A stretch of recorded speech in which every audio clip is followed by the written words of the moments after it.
take a look at the extremism that we face across the globe. I just want to give you a little scenario that we chatted about slightly just before we walked into this hall with the Honorable Minister. I tell you something.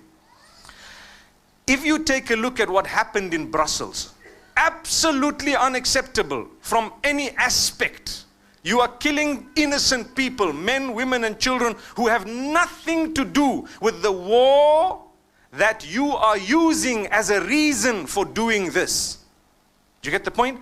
A lot of those who died were Muslim. Do you know that? A lot of those who died were considering entering into the fold of Islam. A lot of those who died were against the war. A lot of those who died may have not even voted. You know, I'm using these examples because these are some of the things these people have said. The people who have perpetrated crimes, they say no, the public are definitely guilty. They are warriors because they voted the people into power who are now attacking the nations. Listen, how do you know where they put their vote? How they casted their vote? How do you know? Even if you casted your vote for such and such a person, it does not necessarily mean that you agree with everything they've done. This is hypothetically, this is obviously from a certain angle. But for me, no matter what it was, it's still wrong.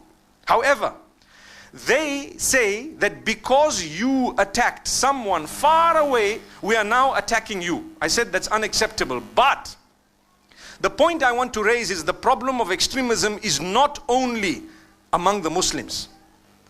Immediately after Brussels, in London, in Paris, in America, in Belgium, in so many other countries, non-Muslims began to attack Muslims. Do you know that? So many that the women in hijab, men who look like Muslims, men who were not even Muslim. There was a Sikh who's, you know, a Sikh is a totally different faith. But because he has a beard and a turban, he was attacked. By whom? By the same type of bigots, but belonging to a different faith. Sometimes not even a faith, an ideology. What were they doing? They said, you guys attacked us in Belgium, we're gonna wipe you out, we're gonna do this. There are statements being uttered even by politicians today that we wonder what their IQ is. Someone asked me, you know, what do you think the IQ of these people who are uttering such comments is? And I said, I don't know. They said, I don't even think they have an IQ. It's like -10. I don't know. But if you hear the statements, you get shocked. People in authority saying things that are absolutely absurd. They haven't studied. If it is human nature that if you were to punch me, I would want to defend myself. But if you were to punch me and because I couldn't punch you back, I decided to punch someone sitting next to you, I am the fool. But that's happening on both sides or on all sides. The reason is, let's take a look at Brussels. Like I said, those who perpetrated such a heinous crime are saying that you punched someone, now we want to punch someone else because we can't punch you back. And at the same time, after they did it, and do you agree with me, none of us seated here, and none of the vast majority of the 2 billion Muslims on earth agreed with what happened in Brussels. Do you agree? Yes. We don't agree with what happened. None of us have agreed, but you pay a price. For who? A group of people who have a warped understanding. You pay a price. Try and travel today to Belgium. Oh, what happens? You pay a price. Not only Belgium, anywhere. Apply for a visa to somewhere. See, you don't blame them for having scrutinized people a little bit more. But even if you were to get there legitimately, some of these nations, the advanced nations, the United States of America, for example, they face a problem where there are bigots who attack the Muslims as a result of the actions of a few Muslims. That's exactly how some of the Muslims attack the non-Muslims as a result of the actions of some of those non-Muslims. That's what we're saying. So when you're a leader, you look deeper than just the statements in the media. You look very deep. It's called al-fiqhu, a deep understanding. What happens? You start asking yourself, look, we need solution, man. The solution. What is the cause? So now they start making you blame one another. You know, as you know, there is politics amongst the sects of the Muslims. It's nothing to hide. Among the different sects of Muslims, this one belongs to this sect, that one belongs to that sect. There is always animosity, and it becomes a game just like politics, where each one wants to gain a following and each one wants to portray that they have the upper hand and so on. And sometimes they become very low in their approach. So what happens? The Muslim becomes confused.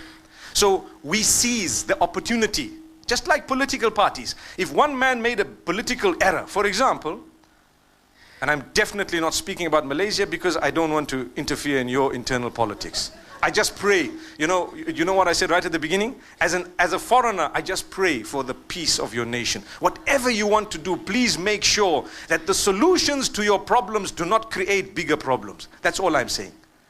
The solutions you want for your nation, think hard, very, very hard, because this nation is like a fragile piece of artwork that has been painted through years, decades, centuries into such a beautiful painting.